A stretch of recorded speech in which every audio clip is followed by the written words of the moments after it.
The modern self-service grocery store is so deeply ingrained in our day-to-day lives that it's easy to forget that Americans didn't always shop this way. A century ago, the task of buying food for your family underwent a radical revolution. This is the untold truth of Piggly Wiggly.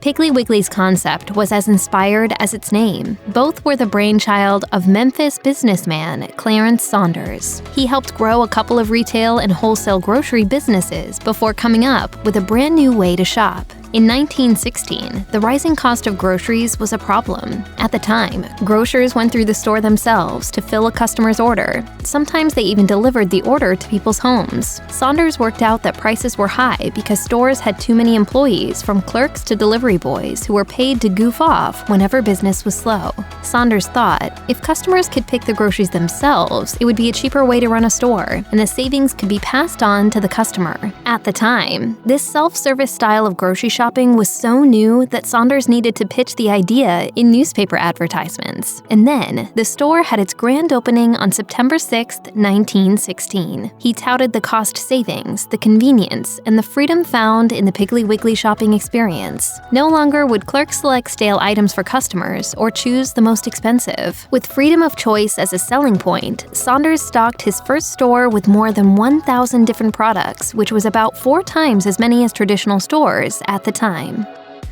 According to Time magazine, the self-service concept also brought with it shopping baskets, employee uniforms, and prices labeled on every item. A Piggly Wiggly in Oklahoma would roll out the first shopping cart in 1937. It had 2 shopping baskets, one above the other, and attached to a metal frame on wheels. The chain also introduced refrigerated cases and the business model of selling at a high volume with a low profit margin.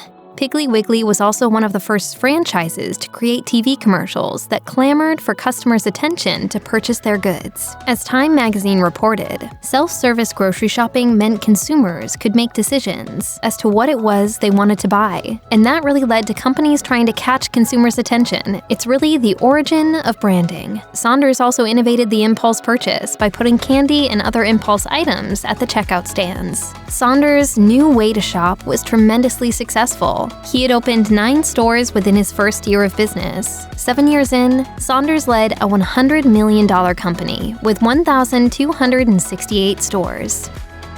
Piggly Wiggly historian Mike Freeman, author of the book Clarence Saunders and the Founding of Piggly Wiggly, describes Saunders as someone who liked a surprising turn of phrase over the bland. That might tell you everything you need to know about why Saunders chose the name Piggly Wiggly. He certainly wasn't going to give anyone a satisfying answer when asked about the name. He said once it was, quote, plucked from originality, and another time said it was, in his words, from out of chaos. Competitors laughed at the name, saying it brought to mind a, quote, carnival house for tots more than a grocery store. The Piggly Wiggly website claims the name came to Saunders on a train ride when he looked out the window and saw several pigs trying to wiggle under a fence. In his book, Freeman speculated that Saunders may have been inspired by the old nursery rhyme that starts, Higgledy-piggledy, my fat hen. It's also possible that inspiration came from a regular feature in a Memphis newspaper titled Uncle Wiggily's Adventures. Freeman explains, Clarence Saunders had found a name so unique, everyone would remember it and identify it with him.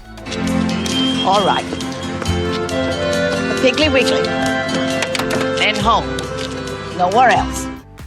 Piggly Wiggly was born in the South in 1916, then grew so fast it was in every region of the U.S. by the end of 1918. By 1923, Piggly Wiggly was the 3rd largest retail grocer in the U.S. The chain wasn't able to maintain its dominance for long, however. Piggly Wiggly stores were held by various franchise owners, and other big chains started buying them out. Safeway acquired more than 200 stores in California from the Piggly Wiggly Western States Company in 1929. Before that, Kroger had snatched up all the Piggly Wigglies in Memphis and Mississippi, plus several other stores in the Southeast. Kroger also took over the 31 Piggly Wigglies in Columbus, Ohio. Today, Piggly Wiggly's name is on a relatively modest 500 or so storefronts in 17 states, and most of them are in the South. These numbers include stores operated by a separate company called Piggly Wiggly Midwest, which has 96 Piggly Wigglies in Wisconsin mainly. The Southern Piggly Wigglies are branded by parent company C&S Wholesale Grocers. Comedian and actor Bill Murray was just being his offbeat, goofy self when he was caught by TV cameras at a college basketball game in 2019 wearing a Piggly Wiggly trucker's cap. Murray calls South Carolina home, which has dozens of Piggly Wiggly stores, so the look actually made some sense. Piggly Wiggly's famous mascot is a pig donning a butcher's hat. Mr. Pig's face can be found on just about everything associated with Piggly Wiggly, including his namesake store-brand soda. However, in 1998, he was redesigned to be a little bit thinner in order to improve his customer appeal.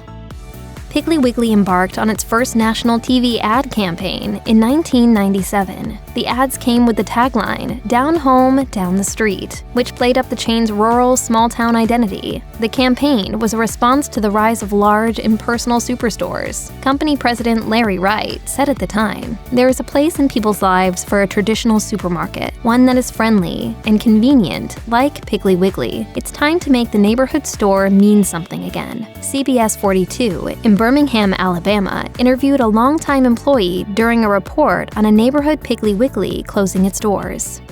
You know, we can't keep up with the big boys, Publix's, Walmart's, whatnot. They're able to offer more, but we like to pride ourselves in how we treat our customers. Mike Freeman tells it in his Piggly Wiggly history. The store's founder required employees to be courteous and polite in order to separate themselves from the unscrupulous grocers who still pulled items off the shelves for their customers and took advantage of them while doing it. Today, politeness and courtesy still define the Piggly Wiggly way of doing business, except now, Piggly Wiggly is the old-fashioned one, trying to create some wiggle room for friendliness among the Publixes and Walmarts of the grocery world.